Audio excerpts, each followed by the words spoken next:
What's up, YouTube? It's your girl Queen back with another video. So basically this video is wrestlers that look alike. So basically we gonna go through some wrestlers that may look alike, you feel me?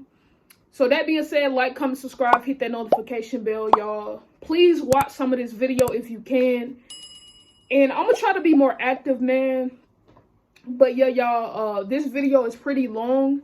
Trying to get my watch time back up, so let's do it. Let's get into it. Lego. Two celebrities Let's do who it. look so alike, you have to wonder if they're not secretly twins. Just take They look Jesse alike. Eisenberg and Michael Cera if you want an example of this. And as it happens, the wrestling world Trish is no don't look stranger like to no such a Mandy phenomenon Rose. either. No, over the years, countless strangely similar-looking figures have sprung up. But who are the biggest examples of this? Well, that's exactly what we're going to be looking at today. So join us as we take a deep dive into doppelgangers, John Cena wrestlers and, who look alike. What's his name? And if we're starting anywhere with this subject, where better to do so than with an example which was a popular discussion point for kids everywhere on late 90s playgrounds. And that was the fact that Steve Austin and Bill Goldberg were basically the WWF and WCW versions of each other. Sure, I can see why they saying that because of the bald heads, but me personally was a brawler whose character was more of a hard drinking man of the people than anything else. And Goldberg was far more of a star powerhouse who mowed I feel like I can understand why they but on a physical basis alone, the two are almost identical. Because they got a similar vibe as well. They were both around the same size, well, not with really. the Rattlesnake being billed at 6'2" and 252 pounds, and the former WCW World Heavyweight Champion meeting him at 6'4", 285 From pounds. a girl perspective, who looks better? On top of that, they both stood out from I'm the not saying I like them like that, but and goatee beards, Stone Cold as well as the fact that they each wore plain black ring gear. Then but you I also understand, have to take into like I account said, the reality that they have were similarities the star attraction of their when it comes down to promotions dressing at the as same well. time, with So I Austin can dominating understand the why they're saying conversation in that. New York, while Bill was holding down the fort in Atlanta. So really, it's enough to make someone wonder if it wasn't designed this way. And as it happens, if you believe that to be a fact, then you wouldn't be far from the truth. Yes, many important behind-the-scenes figures at WCW, including once Booker Kevin Sullivan, have since gone on record as saying the decision to push Goldberg to the moon in 1998 was no coincidence. And that was because, with the Rattlesnake being so popular on the other channel, the hope was that fans would tune into the Southern Wrestling promotion, catch sight of a similar bald goateed main eventer, and then decide to keep watching for a while. Not that this suggests the only reason the Tulsa native was picked for the role was because of his similarity to his Texas-born peer, of course.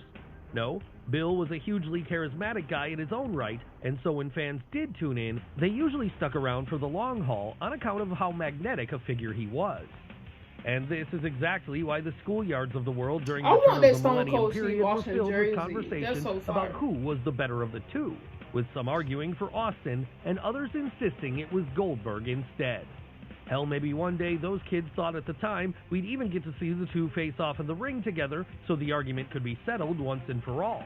Unfortunately, though, they missed out on such an eventuality by one day in the end, because it wasn't until the March 31st, 2003 episode of Raw, the very night after Stone Cold retired at WrestleMania 19, that Bill made his WWE debut. That's right, it was the cruelest of all fates to have this taken away from us after such a close call. But it wasn't as if there weren't other matches between wrestling doppelgangers to fill its place. No, years before this, in fact, in 1994 New Generation era WWF, two incredibly similar figures were going at it when The Undertaker took on Brodie Lee. I give him that. Wait, skip. It's sad. But wait, let's backtrack for a second, because for those who aren't familiar with the name Brodie Lee, they might be more familiar with his character of Chains instead, one-fourth of the Attitude Era stable Disciples of Apocalypse. Still not ringing any bells? Well, how about the time when, after the dead man was apparently killed off at the 1994 Royal Rumble, a fake Undertaker began appearing on WWF TV a few months later, managed by Ted DiBiase. Yes, as a real-life friend of Mark Calloway and someone who looked pretty similar to him, it only made sense that when the company were looking for someone to play this doppelganger version of the Phenom, they chose Brodie Lee for the job. So when he first started appearing on TV that summer, at first, many fans were fooled. Of course, as time went on, though, it became clear that he was actually an imposter, because for as much as he looked like his friend, Lee wasn't quite able to get the mannerisms of the gimmick down in the same way. And this meant that fans soon began asking where the real Undertaker was once more. Of course, nobody can't beat Undertaker like Undertaker. Mark Calloway does it very well. But I'm just saying, like, if that man, like, his regular self, he don't look like Undertaker, but he's got the dark hair, all that. Undertaker, question, which would ultimately be answered when he returned at that year's SummerSlam to take on and defeat his pretender. Sure, the match between the two here might have sucked harder than a supercharged Dyson, but getting a 5-star classic was never really the point in the first place. No, the point was evidently to get that visual of the two standing face to face, showing just how similar they looked in the process. But what happens when wrestlers who look alike don't get a chance to share the ring together because they don't even come from the same era? Well, if you want an example of this, you only have to look to the comparisons which are always being made between Mr. Perfect and Dolph Ziggler. Even to this day, in fact, almost 2 decades into his career, Ziggler still seems to live in the shadow of a man he never actually worked with. They only saying that he looked like Mr. Perfect because of the hair. Left unreasonably big shoes behind in his wake. It's also a compliment in a way, way, as it shows how much respect people have for the show-off's work.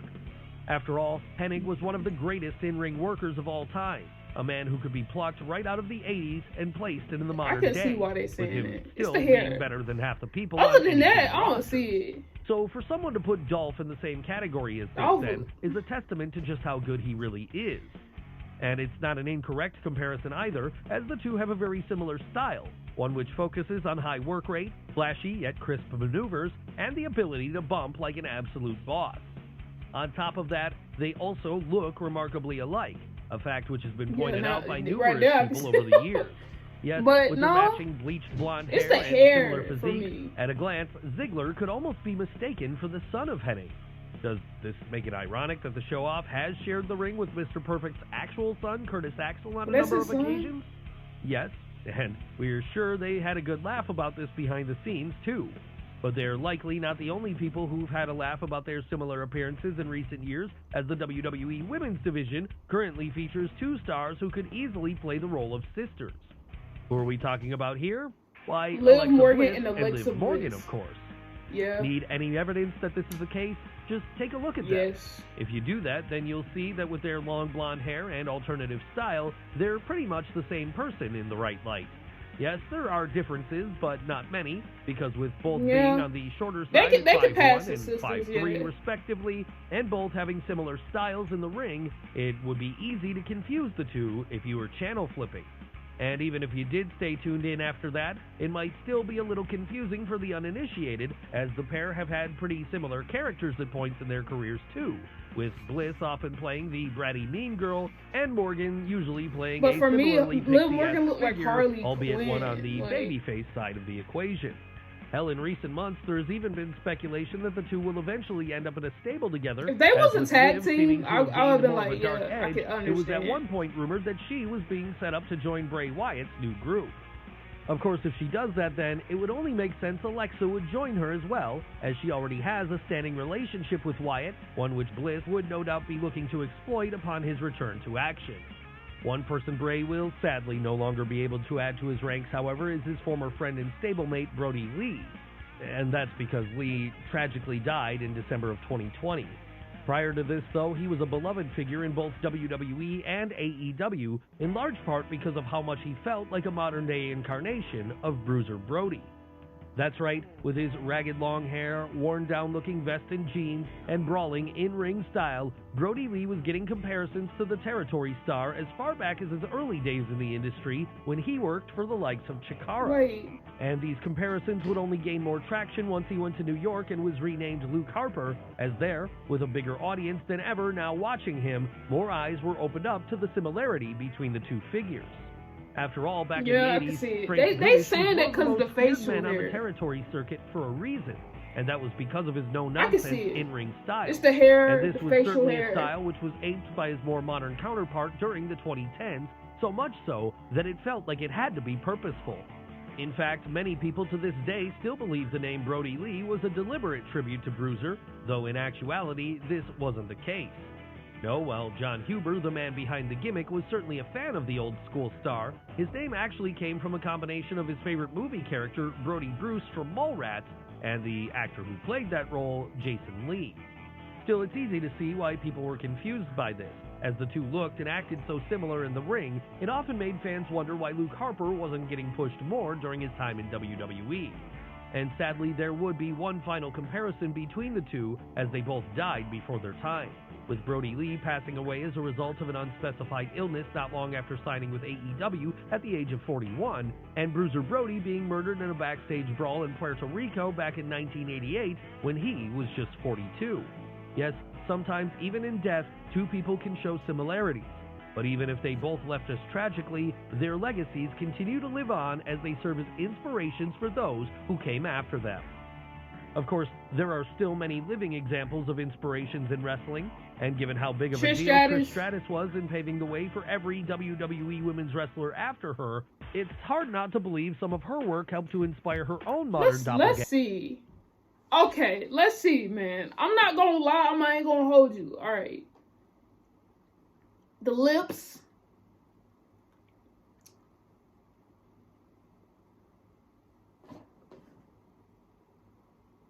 The eyebrow. Well, I don't know, man. Ganger Mandy Rose. That's right, there are a lot of similarities between Rose and Stratus, as aside from looking very similar with their model physiques and dyed blonde hair, they actually had almost identical paths when it came to getting into the industry. But what were these dual paths?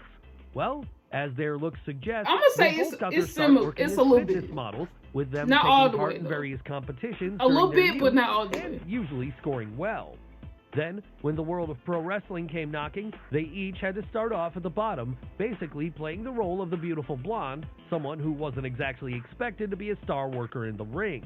That said, in the case of Trish, she would eventually blow away all expectations anyone had for her by becoming a very good wrestler, one who stood out in an era where women's wrestling wasn't exactly a focus. And as for her modern-day counterpart, well, while she never quite reached that level in the ring, she did also show a lot of improvement over the years. So much so that when Mandy she was tasked Rose with helping hair like that was top tier. During its the blonde wasn't giving. Her hair like that, come on. 2.0 era by adding some star power to its like women's division. Like that. She did this with ease like, by serving as their women's champion for 413 days. Unfortunately, though, since then she's parted ways with the company, and that means even if Stratus is now back in the picture, it's unlikely we'll be getting the showdown between the pair anytime soon. Not that this should hurt Mandy too much, though, because in another similarity the two share, she's shown herself to be something of an entrepreneur outside the industry. Yes, well, Trish managed to make a lot of money in yoga after her first spell in New York. I mean, like, when you're a wrestler, I feel like you should, you know what I'm saying? I feel like anybody with anything you do, you know, like even if you work in a 9 to 5, you should put that towards something. You know what I'm saying? You just shouldn't just work. You need to put it towards something. Wrestling too. At some point, you're gonna stop wrestling, and you made all your revenue for that. You gotta invest it into something else because you're not gonna be a wrestler forever. So I feel Mandy Rose has been able to do the same on her fan site. So, is there still the outside possibility that the two will ever share the same ring one day? Who knows? You can never say never in the wrestling industry. That is, unless one of the people you're talking about has sadly passed on, of course. That's exactly the reason we'll never get to see Elias and Randy Savage go one-on-one. Oh, yeah. Macho. If we did, though, Elias it would and surely Macho be a sight, Man. as the two looked very similar to one another on the face of things. Sure, no one is going to confuse their work as wrestlers, because the Macho Man was one of the greatest of all time, and the Drifter, well, he's more mid-card if we're being honest. But on physical appearance alone, it's like looking at a mirror image. And that's because with their dual shaggy not gonna lie, he put hair, on some shades, like some glasses physique, like Macho. It would be easy to confuse the two at a glance. In fact, given the more comedic nature of Elias's character, we're honestly surprised he hasn't played this up more over the years, perhaps by even dressing up as Savage in order to gain some heel heat from fans. It would certainly be a memorable moment, as all he'd really have to do to complete the look would be to put on some skiing goggles and a robe. Maybe the reason it hasn't happened then is because even if he is in the Hall of Fame now, the Macho Man's name is still rarely brought up on TV, likely due to the beef he had with Vince McMahon, as does his Welsh counterpart. Wait, this one might be the one, though. Ryan and Batista. Like, they could be past his brothers, because look at this. This might be the one. Ryan. Forgotten who Mason Ryan is? We wouldn't blame you if you did, because he kind of look like Batista, though. Like, hell, he was only on the main roster for a year in 2011, with the rest of his time under the WWE banner either being spent down in Florida Championship Wrestling or NXT. Still, during that brief period where he was on Raw as part of the new Nexus, fans everywhere were struck by just how much he looked like one of their favorites from recent history. And that's because with his bodybuilder physique and his almost identical facial features, the big man was a dead ringer for the Animal. So much so, in fact, that it became clear after a while Vince McMahon was hoping the rookie would be his next big powerhouse star, which was exactly why he paired him with CM Punk and put him under his learning tree.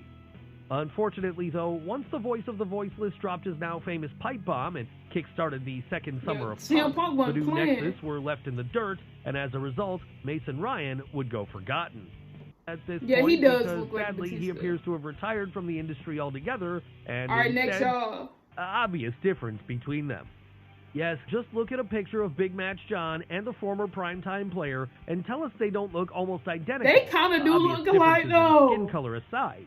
John Cena do look like that. What's his name again? I forgot. It's Once you notice it, it's hard not to see it every time you look thereafter. Really, their faces are almost identical, and while their physiques aren't a one-to-one match, it's not like they're a million miles apart from each other in that respect either. And given the fact that they're both billed as being the exact same height, 6'1", it makes the similarities all the more striking. Hell, even Young himself has acknowledged the likeness between the two in playful Twitter posts over the years. And with him now serving as a star attraction of the NWA, he's been able to mimic Cena even further in the sense that he's now become a main event player himself. That said, if he don't look like him no more, but I feel like back then it was a lot like John has now mostly left wrestling behind in order to start a career in Hollywood. But this also means that if he's ever looking for someone to play his brother from another mother in a slapstick comedy movie, Fred Rosser will always be there, ready to fill the role if necessary.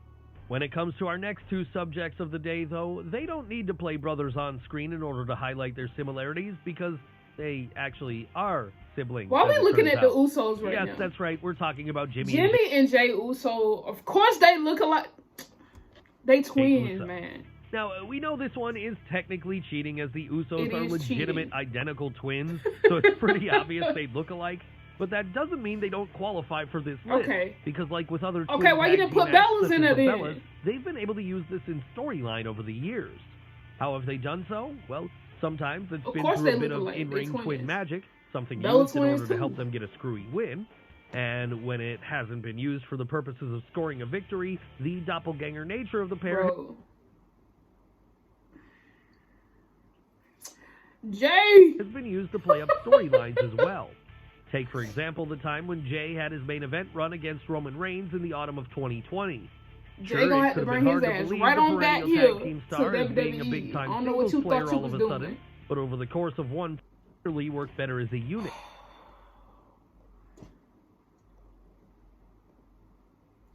Alright, y'all, so basically that's the end of the video. It's wrestlers that look alike. So if you watch any of this video or even got to the end, I appreciate y'all very much. But yeah, y'all, I'm trying to be more consistent. I feel like this enough videos for today. So yeah, I'm gonna post 2 videos today. It's Thursday. Well, it's Wednesday right now at the moment of me recording this, but I'm posting this on Thursday. I go live for Friday Night SmackDown tomorrow. So we gonna try to upload at least 2 videos tomorrow as well. I'm just trying to get my watch time back up on YouTube, man. I've been going through it on this platform. But that being said, we almost at 7K as well. So let's get it. And I'm out, y'all. Peace.